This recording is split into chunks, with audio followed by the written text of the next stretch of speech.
Good afternoon, it's Melanie Moore here and welcome to Big Vision TV. Now, the reason I do this show every week is to bring to you the most inspirational people around, people who are going to help you to think differently about how you're living your life. And I think it's particularly now, at this time in the year, we are in the last month of the last decade of this decade. That sentence didn't work, but never mind. So we're in, this month, it's all about, what I've been saying to my community. It's a really good time to most inspiration. There's something background noise going on. Right, start again. And I've been saying to my community that this is a really good time to think about what worked well for you this year, but equally what didn't work well. What are you ready to let go of, and what are you ready to do differently in the new year, the new decade and beyond?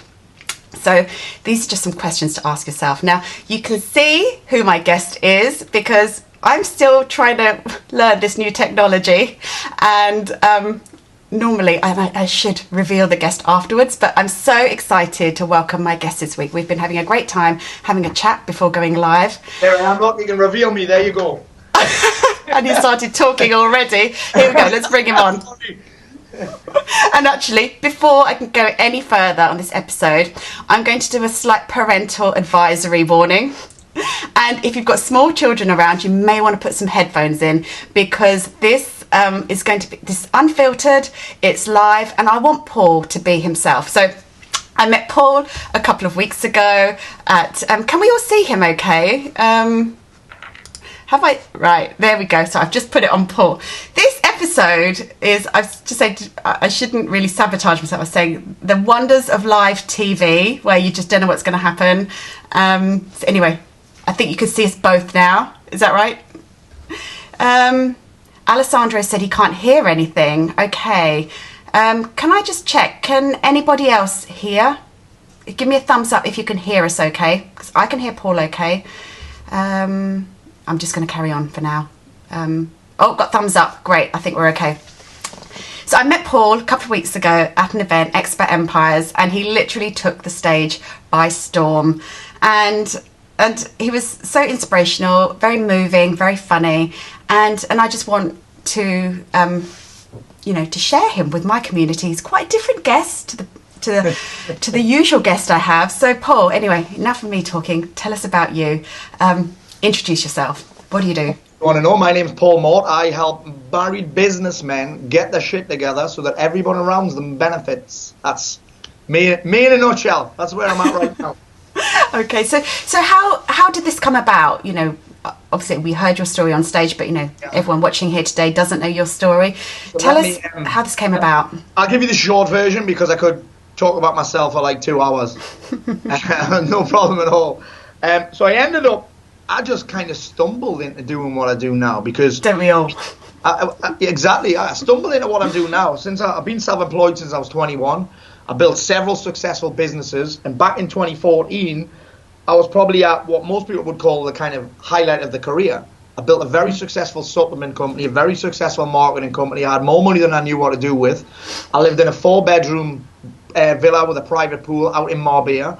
2 kids, beautiful kids, healthy kids, hot wife. The life that I thought I wanted. I was traveling all over the world speaking. I was flying first class to Miami with Craig David. I had phenomenal life from the outside, but I couldn't figure out why I was so miserable. And then December 2014 came around, and it's actually not that. It's probably, I think it was about the 18th of December. I stood on the edge of a cliff back home in South Shields because we'd had to move home because I was diagnosed bipolar, and I was ready to take my own life. Since then, it's been a phenomenal journey. So many things have happened. We've managed to achieve so many things, and I suppose everyone just kind of asked me how I did it, and I ended up writing a book, doing a bunch of videos. One video in particular kind of changed everything for me. I put a video describing the experience, and it was just an off-the-cuff video. We were actually recording marketing videos, and I said to my guy, Mark, at the time, I said, mate, listen, I was tired. So I've got something I want to see. Can you put the camera on? Next thing we know, this video's got 5.4 million views, and we're helping thousands of men, and in turn helping thousands of families. So yeah, I could make it longer than that. And There's so many. Yeah, so many bits you said there that I want to kind of rewind. Let's pause. Yeah. Let's da-da-da. So, I want to talk about kind of the illusion of happiness for a minute, because, you've said you had all the things that you thought would make you happy. The wife, the kids, the villa in Spain. That is what sits on most people's vision boards. Yeah. But what you're saying is, and this is what I've been saying for a long time, is that what you put on your vision board, it needs to be way more than the bikini body or the dream house or the designer handbag, because we see it with celebrities that they have all the things, have all the money, and then they go and commit suicide, and you are on the verge of doing that. So why do you think that was? Why were you unhappy? I'll tell you exactly why. What I want to say first, though, is that I'm not saying money isn't important. I fucking love money. Yeah. I love money. I love money. You know why? It allows me to give back. It allows me to turn down speaking fees, to go and speak at charity events and raise thousands for charity. While celebrities, by the way, are charging thousands, not me. I'm giving my speaking fee up to help these to get these charity things done. But what I'm saying is that the money also allows me to have experiences with my family, to put on events, not make much money from them, just to help people out. It allows me to give my book away for next to nothing, no profit on my book. But I suppose what happened for me is I had this thing of, and I suppose this happens for a lot of people, which is, I'll be happy when. Yeah. And then the when just kept moving to the next thing, and to the next thing, and to the next thing. Now, I'm not saying goals aren't important, but I suppose I was at the point in my life where I was like, is this it? Is this it? I mean, sure, I could have went further and built more and done more, and in hindsight, maybe I could have kept my supplement company longer and not sold it. Could have sold it for way more than what I eventually did sell it for. But I suppose I also sacrificed everything to get to this I'll be happy when. Yeah. So I'd sacrificed friendships, almost sacrificed my marriage. I sacrificed, I'd say, the first 18 months of my son's life, because I can't remember much of it. I was so sedated. I sacrificed, like I say, friendships, relationships. I sacrificed my physical health. I mean, I was 4 stone heavier. I had a bunch of sinus problems. My asthma was horrendous. I had all these physical ailments, mental ailments. That's when I got diagnosed bipolar. And I didn't have bipolar my entire life, funnily enough. And like I say, I sacrificed everything to get there. And it felt like I'd been climbing this ladder of success because happiness was at the top of it. I'd kicked people out of the way. I sweated. I bled. I sacrificed everything. I got to the top of the ladder, and the ladder was against the wrong building. That's what it felt like for me. That's the only way I can describe it. And I suppose what I'd like to say is, and I say this quite a lot, you can't create a life that you love doing things that you loathe. There's no happy ending to an unhappy journey. So that was my experience of it. My new experience of happiness is this. People are like, what is happiness? And let's cut to the chase here. Happiness is an emotion. And guess what? I can create it on demand. Yeah. Like, people are like, I'm so happy. I just want to be happy, Paul. I'm like, well, how will you know when you're happy? Yeah. What makes you happy? How do you just create it? How do you create happiness? Well, I don't know. Well, no wonder you're not happy. You know what I mean? It's not, for me, happiness is not that difficult. It should be simple and it should be easy to feel. That's all it is, to feel happiness. It's a choice. It's a choice. It is. It is.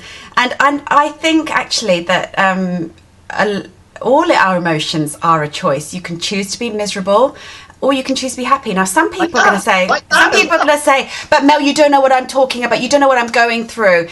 What do you mean misery is my choice? It's, nonsense. So let's unpack that a little bit more. That's a great phrase, by the way. I love that. Let's unpack that. I love that. Let's open it up. Let's unpack that. I love that. Come on, let's start unpacking. So tell me what you mean by when you say that you can tune into happiness in an instant. Here's what I mean. And this actually, I read a book called Solve for Happy. Great. And I put it down after reading this sentence. I have all the people that come into my program do this. I explain that happiness is just an emotion. Okay. And I explain that it's just a feeling and you can create it on demand. And the exercise we do is this, is fill in the blanks. I feel happy when. And I just have them create what I call a happiness buffet. They can put vol au vents on it if they want. They can put chili con carne on it if they want. But they create this happiness buffet, and I'm like, listen, if you're not feeling happy, guess what you could do? Any of those things on the list. Yeah. But I think that the issue with just telling this like that is that you also make it difficult.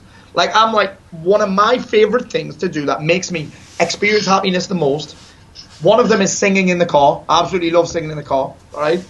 That makes me feel great, right? My very favorite thing to do is probably traveling with my family, right? In fair play, I could probably do that and travel the world and be okay with business, but my wife doesn't want to take the kids out of school. And to be fair, I don't particularly want to do it that much all of the time. But if I look at it, if people have that, people love going on vacation for our American friends and holiday with their family. But that's like, maybe you only get one holiday a year. And that's like saying, I'm only going to be happy. That's a long time to wait for your happiness. Let's not put it off. What do I love about being on holiday? Well, I love the sun. I can get that quite often, actually, if I'm just willing to go outside. Yeah. Right? Or, listen, I could have things like, listen, I've got no problem with having a 6-minute holiday once a week on the sunbed, right? Feel great after I come off the sunbed, me. All right? Then we've got, okay, what else do I like? I love reading on holiday. I love reading fiction. I could do that anytime I want.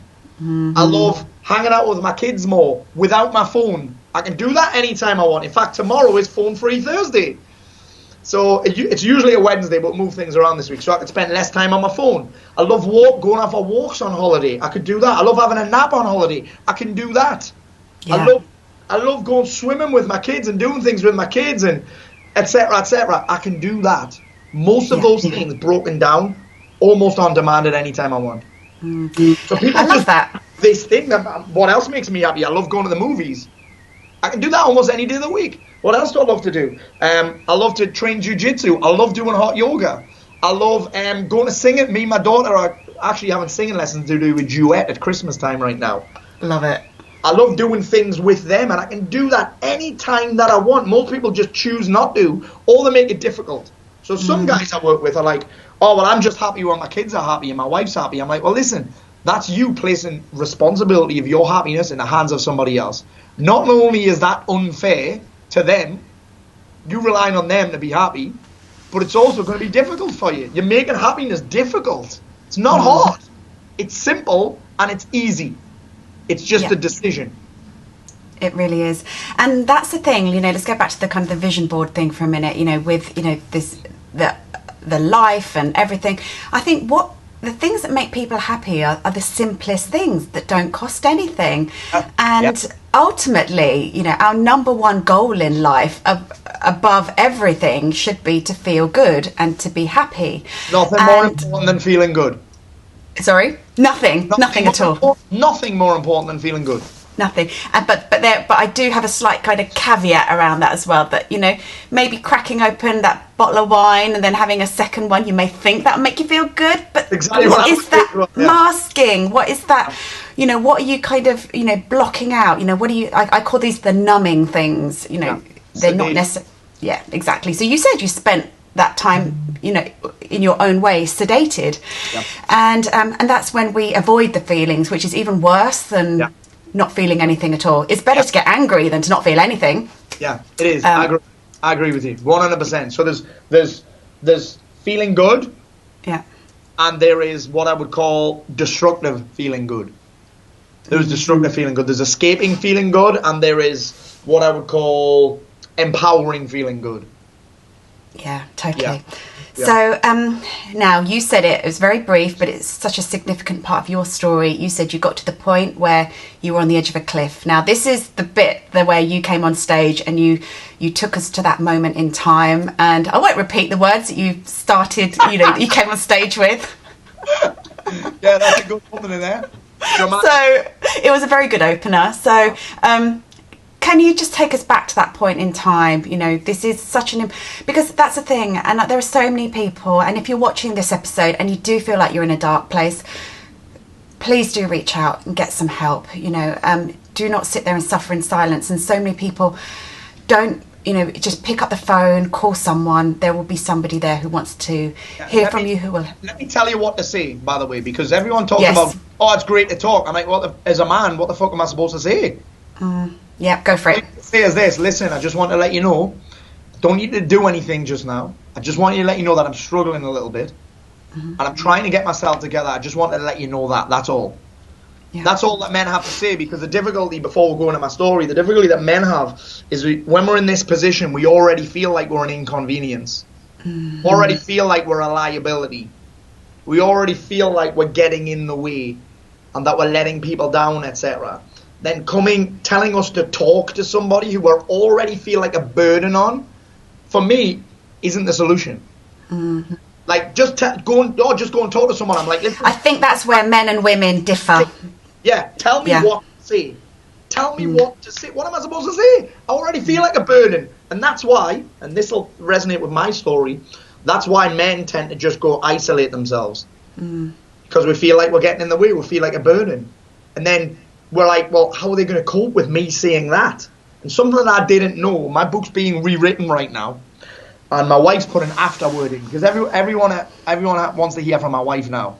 Yeah, of course. She doesn't want to be in the spotlight, right? So she wrote an afterword, and one thing that I didn't understand, and this broke my heart reading it, and it was only a few months ago when she wrote it, and she said, she's describing the experience, she said, she felt like a terrible wife and a terrible mum, because for me to be that unhappy, she must be doing something wrong.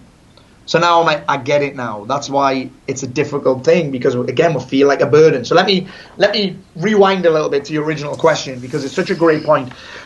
So at this point in my life, December 2014, we'd moved home from Marbella in about the July time. My daughter was born there, and we moved home basically because my wife couldn't cope with me having meltdowns all the time, 2 kids, no family there, and in Spain they don't really treat bipolar.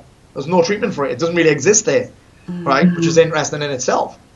So I moved back home, we saw all of the ISTs, right, every IST you can think of, hypnotherapist, psychologist, psychotherapist, and I could look them in the eye, and I was so messed up, I'm like, you've got no idea what I'm going through.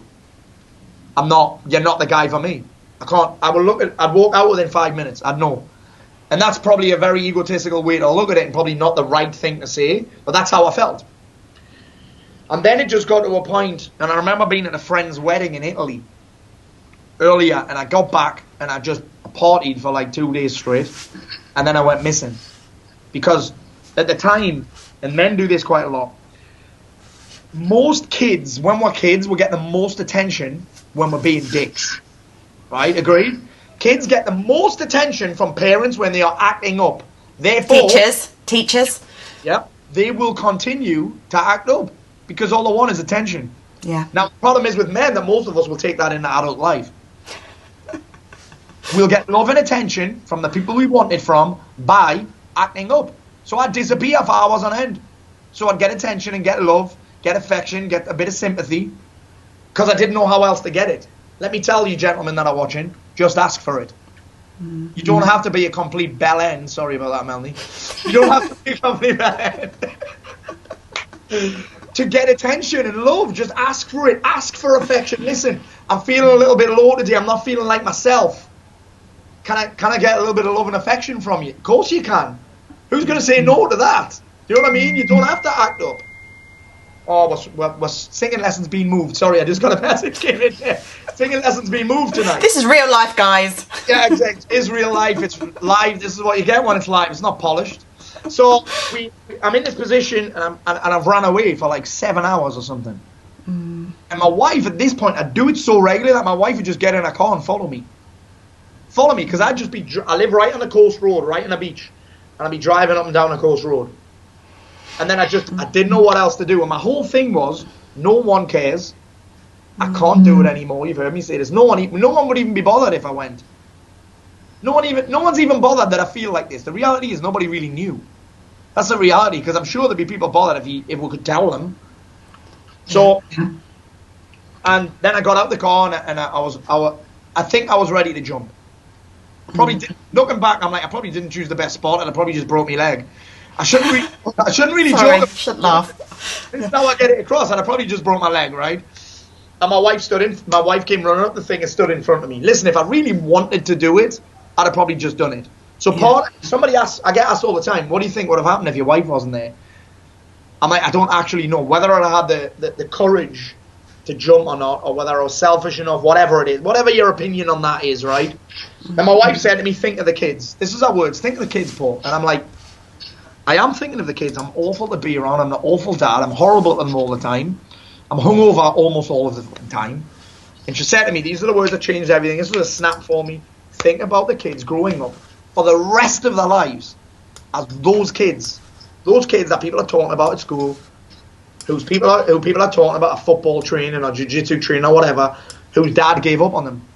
They've got to carry that for the rest of their lives. And that changed everything for me. I wasn't willing to do that. And that sort of started changing I knew I should maybe make some changes. I maybe should get my shit together over here. I maybe should be getting more help. I maybe shouldn't be isolating myself. So all of my shoulds and should not started to become a musts for me. And that was kind of the start of it. That was kind of the start of it for me. So yeah.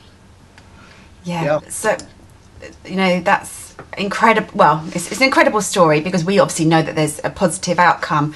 Yeah. But there are, and I know there's a lot of people who, and I guess this time of year as well, I think heightens. Just training on it yesterday, Melanie, because this time of year, what we have is a couple of things going on. A lot of pressure, a lot of expectation. We have a giant to-do list. And we also have two constraints on that: money constraints, time constraints. That makes it even more difficult. And then on top of that, we also tend to be low energy this time of year. Yeah, so, naturally, this is what I say, in the winter time, naturally, we want to hibernate. Yeah. But we have... On nutrition worse, we drink more, we probably don't work out as much as we used to because we can hide under jumpers, etc. And that's not what this is about. But for me, self-care almost goes out the window in December. Then we have a big to-do list, and then we have pressure on top of it. It's a recipe for disaster. So my biggest fear is actually regression. So that's what keeps me going. Now, I don't eat perfect. I maybe have a drink on Saturday because you may or may not know, but I've been nominated for Master Coach of the Year, which I'm excited about. Yeah. I'll see you there. I might have the drinks and that, but everything's just planned around stuff now. I'm like, people go into December, they don't even have a schedule. I'm like, that, if you don't have a plan and you don't have a schedule for December, like a detailed strategic plan, not just getting through it or flying by the seat of your pants. For me, we make our lives unnecessarily hard by just not having a plan. Bro, I'm looking at my schedule. I'm like, I know exactly, and I'm not an organized guy at all. I actually operate very well in chaos, right? It's my thing. I love chaos. I love a bit of uncertainty. But if I don't have a schedule, I'm making my life unnecessarily hard. Yes. And also, we become, in December, our self-care probably becomes our lowest priority, which is backwards. Everybody else becomes our priority. Like I was late for this because I was doing a training with my guys. I'm like, how do I say no? How do I say no to people? I'm like, you just put your self-care as your number one priority, which it is. Sooner or later, it's going to become your number one priority anyway, whether you like it or not. So do it now. If not now, when is one of the things I'm kind of famous for saying. If not now, when will your self-care become a number one priority? Totally.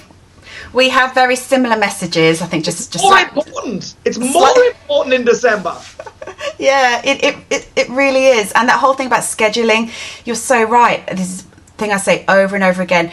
The reason why most of us have our problems or issues or stuff going wrong is because we haven't scheduled or we haven't made time. I think, even when I know that I've had to give my kids not the best of dinners, it's because I haven't planned in advance and then damn it, we may. Yeah. I mean, the morning sometimes, when you lose your shit. Our school runs like a military operation, right? Military operation, and sometimes I lose me shit with the kids, right? I can't believe that. It's my fault. I said it to them the other week, and I remember this clearly. I said to them, "You make the morning so stressful." I'm like, "It's not them, it's me. I don't get up early enough. I haven't got them downstairs soon enough. We haven't made their packed lunches the night before. It's my fault." Yeah. So I'm going to say this, and it's quite controversial. May trigger somebody. You create overwhelm isn't a thing. You create overwhelm. You make your life unnecessarily hard by not getting shit down on paper, by believing your thoughts, by not getting your energy on point. That's what people say to me, Paul, it's just so overwhelming at Christmas. I mean, it's not. You're creating the overwhelm. You're making it unnecessarily hard. And I think a lot of people find it hard to take responsibility in that way, you know, personal responsibility for I think everything that's going on in your life is a result of the choices and decisions that you've made up until this very point. Yeah. And it's funny, actually, I saw this great meme a couple of days ago, and it was like a really overweight man with like a big belly, looked like he was 9 months pregnant, and there's another man with a six-pack, and it said same age, different choices.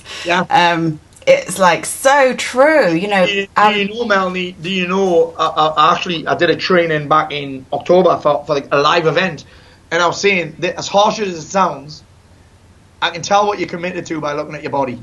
That's very harsh. I can tell what you're being committed to by looking at your body. Because for me, your current results are a reflection of the actions that or who you were. Your current actions are a reflection of who you're trying to become. Yeah. So your results right now are a reflection of who you were and your previous actions. But what you're doing now is a reflection of who you're trying to become. So if that is enough to make you have a shift in December, then brilliant. And I think one of the issues that I've got is we just want to fit in with people sometimes, right? I don't have any problem saying no to social engagements because I'm like, well, again, that would be great to come to that party and get on the booze, but listen, I've got bigger fish to fry than being drunk.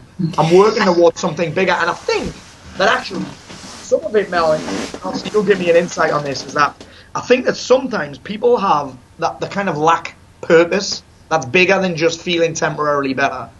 Like the lack that purpose, so the kind of men, we have this thing called, I call it the epidemic of wandering men. We have men who are just wandering through life with no purpose. They're not working towards anything other than the weekend or that 2 weeks holiday. And that's understandable, but if it's no longer working for you, there needs to be a bigger purpose. Now, I think we get confused with purpose and that we think it's, you've got to find your life calling. But that's all well and good. But most people spend most of their life looking for their life calling and then miss it anyway. So I'm like, feeling, again, purpose is just a sense of purpose, right? A sense of purpose. When there's no sense of purpose, we wander, and then our only purpose becomes to make it to the weekend. And for me, if that's working for you, great. Great. But if it's not, and you know if it's not working for you, then you've got to create something bigger and grander, which could be as simple as just create a plan and set some goals, because at some point, some people give up setting goals because they failed so many times. So we give up setting goals. We're like, and we just settle. So I think we've already given the first tip where if, you know, you are struggling, you know, just reach out to somebody, and, you know, Paul even, you know, go rewind if you miss it. You know, Paul actually gave you the words of, you know, what to say. And yeah, we have been talking a lot about men here as well, because to be honest, I think men and women are completely different anyway. Of course we are, you know, women. You know why I talk about men? Just because I've never been a woman. I totally get this. I've got a son, and, you know, my son needs to know this stuff now. And we are very open. We talk about everything. He is allowed to cry, even as, you know, I would never ever say to him, you know, boys don't cry. That's just crazy. And I think that's a problem with men, that they bottle up their emotions. They're told to be big and tough from a young age. And if they've got very often, you know, if they've got a sister, even the brother and sister are treated quite differently, but actually they're exactly the same. We're all the same. We all have human needs. We all have emotions that need expressing. We all need to be listened to. The old school thing, and I did a video and I got quite a lot of grief for it before, was that talking about this concept of manning up. Oh, yeah. What does that even mean? I get that, trying to be a good man or good at being a man, but then I'm like, if we look at what manning up is, I'm like, what does that even mean? Because most men, if you're telling me to act and behave like most men, no thank you. So what does it even mean? Man up. And for me, it's like being really fueled by testosterone. And again, I don't even know what it means. And for some men, I think that is, it doesn't have them deal with the problems.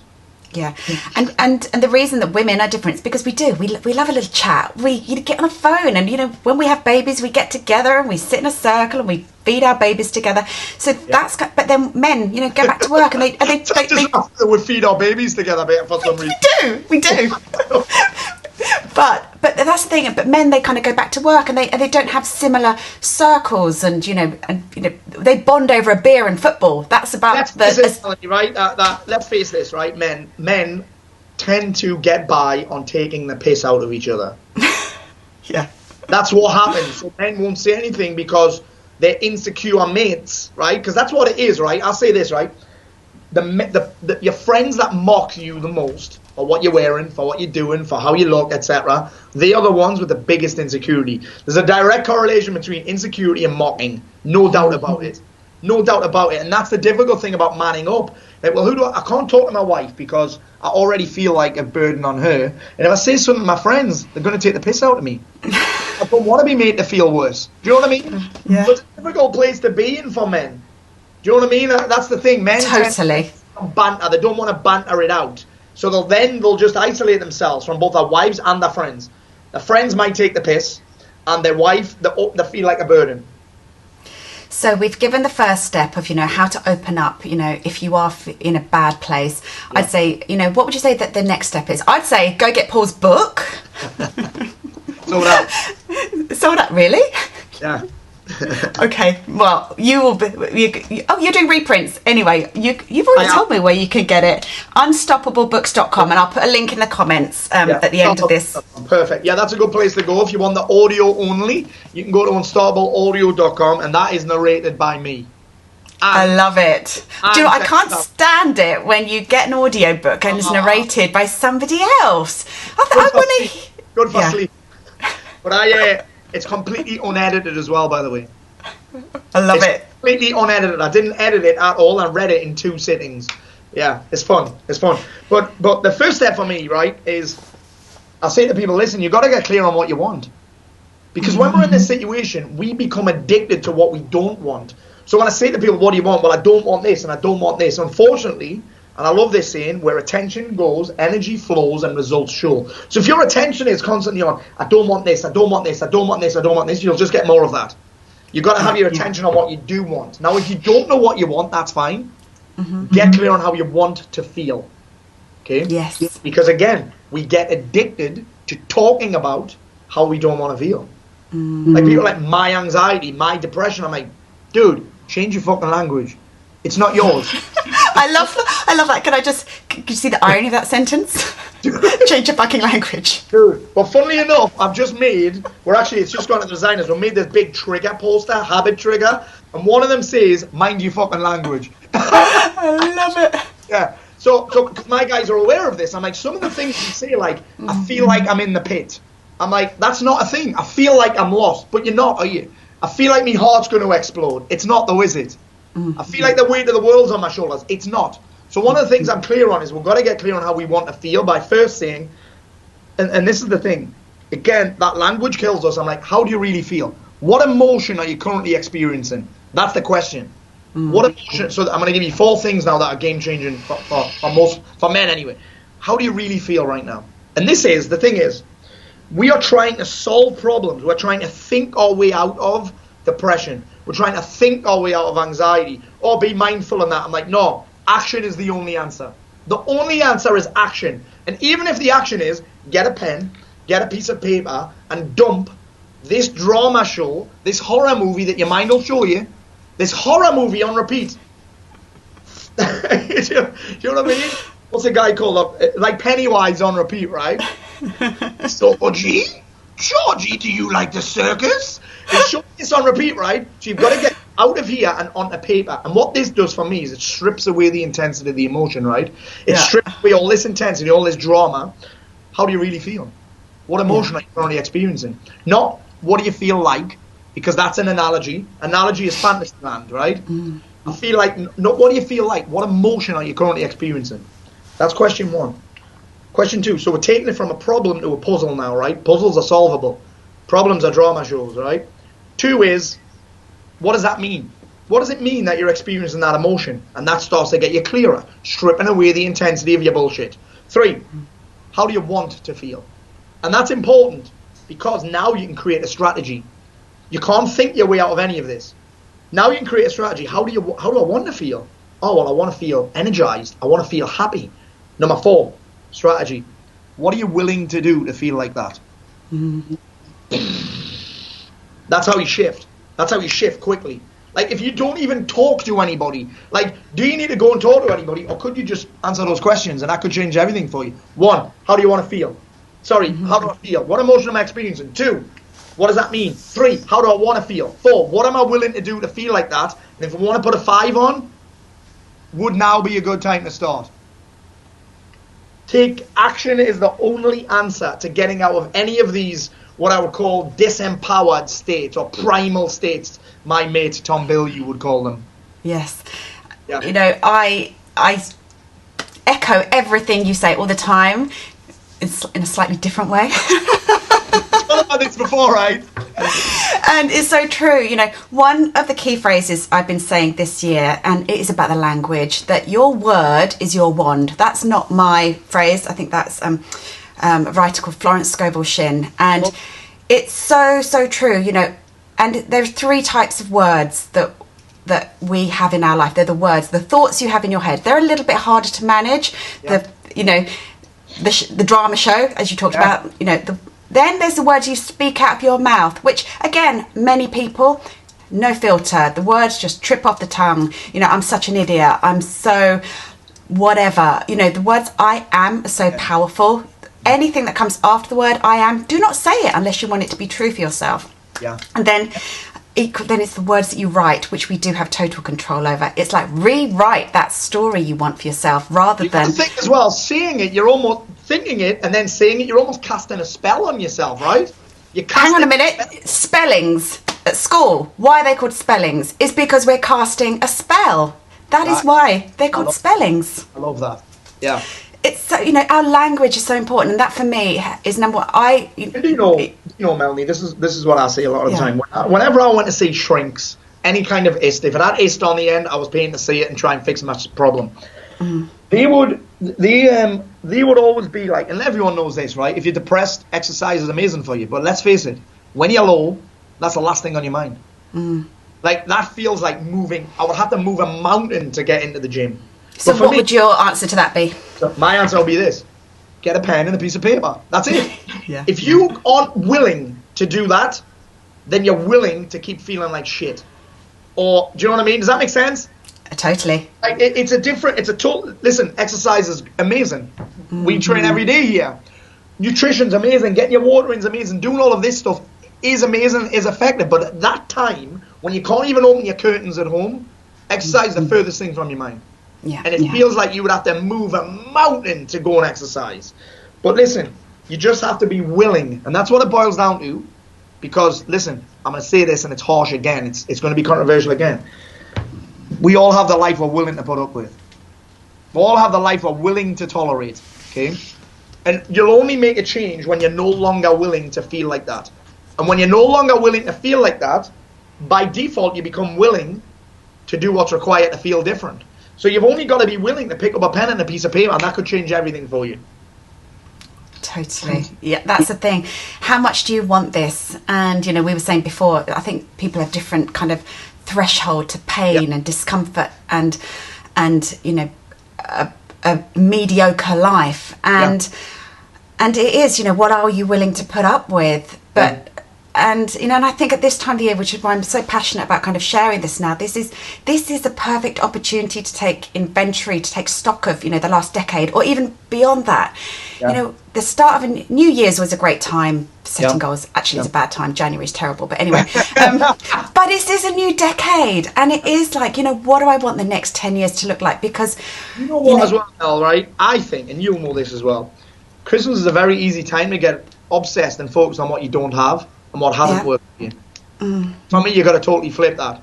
You've got to totally flip that. Instead of being focused on what you don't have, what didn't work, what a shit year you've had, just put your attention on, well, what went really well this year? Start with that. What went well this year? Regardless of how it was big, how big it was, look back over a year and think, what worked well for me this year? What did I make happen this year? You know what I mean? Or what just went well for me? Regardless of whether you class it as a big win or a small win, any win is a win, right? And also, not only that, but the whole kind of gratitude for what you have got. And I think, oh, have we lost Paul? You're back. And I think, you know, if you're watching this on your iPhone, you've got food in your fridge, you've got a roof over your head, you've got some kind of heating to keep you warm, you're luckier than probably 98% of the rest of the people on this planet who don't have access to any of that. So I think even starting with just a little, you know, some gratitude for the things we do have, and it's so easy to think about things we don't have. As well, though, Mel, right? Let's not get this twisted. most of the time it isn't even luck. You've created that. You've created that. You're paying for the heating. You've created that shit. Do you know what I mean? Yeah. Like, people say to me, oh, you're so lucky. I'm like, bro, I am not lucky. I have created this entire thing. So we tell people to take responsibility for how they fucked up. Take responsibility for everything that you've made happen this year. Yeah. Do you know what I mean? However small it is, you made that happen. Yeah, I love it. We could talk all day, and I'm sure. And if anyone's got any questions, I'd love to, hear them, because I'm seeing some comments pop up here. But I want to be present and focus on the course. So I'll go back and answer any questions. I'll look at them instead. So Alessandro said, a great call. Important insights on taking action, putting attention on what went well, how men and women have different approaches and needs. Are great tips to take action now. It's all about the action. That's the thing, we can talk about this stuff all day long. You can read books until you're saturated, but unless you do the action required, you're going to keep getting the same results. And Melanie, men are very practical. Most men are very practical. So they've got to have practical things to do, not just a saying or a quote or something about manifestation. For most men, it's not going to work. They need a practical thing to do. Yeah. Do you know what I mean? They need something very practical and logical that they can do. And that's why I've been able to do what I do, because I'm able to take something that's quite complex and something that could stay here and just say, okay, here's a practical solution to that. Okay. So I want to end with a couple of questions. Yes. Right. Firstly, if you could go back and have a word with your 14-year-old self, and the reason I choose 14 is because my son's 14 right now, what would you go back and tell him? Well, when I was 14, I was at school, and I remember this quite clearly. Okay, I used to go into exams having smoked weed. That didn't work. I only passed 2 exams. But if I was 14, here's some things that I would say: learn how to communicate effectively. Mm-hmm. Like, learn how to communicate effectively, and for me, communicating effectively boils down to being able to ask very good questions. Because I say this all the time, whether you're selling is about asking questions. You'll know this from Mr. Matt Elwell, taught me that. Selling is not telling, selling's asking world-class questions. Showing you care isn't about telling, it's about asking world-class questions. Helping others isn't about telling them what to do, it's about asking world-class questions, right? And for me, I was talking. Do you remember my friend Rachel, my wife's best friend, who you met at Expert Empire? Did. I had a lovely lunch with her. Rachel used to feel really anxious and nervous and panicked about meeting new people at events like this. And I said, what you've got to do is, when people ask you what you do, just say, I do all sorts of stuff. What do you do? And then just ask questions. Don't be the one that has to answer the questions all of the time. Ask questions. What do you do? How's that going? What's your biggest challenge? So for me, it's get really good at asking questions. Because you think about that as well. Even if you're going to meet a girl at 14, if you ask great questions, instead of coming up with some chat-up line like, have you fell from heaven? Are your feet hurting because you've been running through my mind or something? Like, just get good at asking questions. You know what I mean? Because that shows you're interested in people. And when you have a genuine interest in people, you build great relationships. So that would be number one. Number 2 would be, what would I tell them? And listen, I'm gonna tell you this. I'm gonna tell you guys this for free, right? The great thing about learning how to sell is that you can do anything that you want and have a giant influence on people's lives and change lives. If I did not know how to sell and motivate people to take action, I wouldn't be able to help people. I can't help anybody. My business and what I do wouldn't exist unless I was able to influence people on video, in email, and when I'm talking to people on the phone or whatever, right? And people don't like to hear this. Mm-hmm. But I wouldn't be able to do what I do and help guys if I didn't know how to sell. It's as simple as that. Yeah. It's as simple as that. So that's the first one, world-class questions. 2, I would not do loads of things that I hate doing. We think that I think there's a message that's getting spread in the male personal development world that you've got to suffer to get results. The more you can suffer, the better. And that's a big Navy SEALs kind of thing. I'm like, no thank you. I think there's a place for struggle, and you're always going to struggle, but the suffering bit is optional. And what do I get as a result of that? And I've done some hard things. I've done 2D SAS selection training. I did a half marathon with no training. I've had fights, etc., to see what I could learn about myself.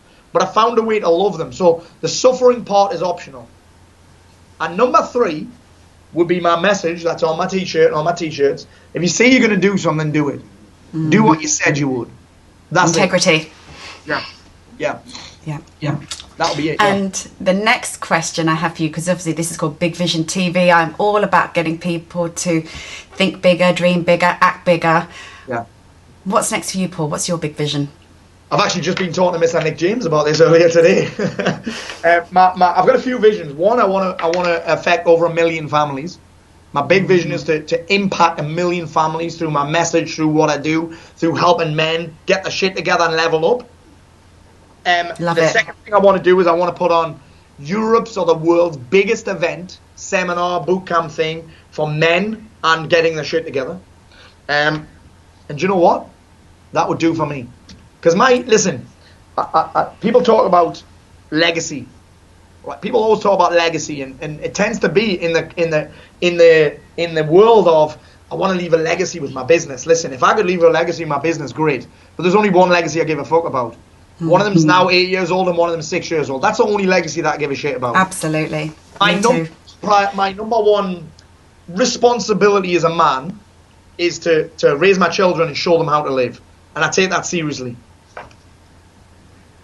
So yeah, that's really my ultimate vision. Is that? That's perfect, and yep, I again echo that entirely. So, Paul, it's been an absolute pleasure, delight. Thank you so much. Thank you for giving up your time. I know how valuable your time is at this time of year, and I just want to say thank you to everybody watching. Thank you for your comments. I will go through your comments. We'll have a read through later. And yeah, please do share this out, because I'm sure there are men out there and women. I know this message is going to resonate with everybody out there. Please share this out, and you never know, who you could be helping just by sharing this episode out. It could just fall in their Facebook screen at just the right Facebook feed at just the right time. And yeah, and I'm honoured to have Paul as my guest and to share this message with you all. So thank you so much, and thank you for watching. Thank you. Adios, guys.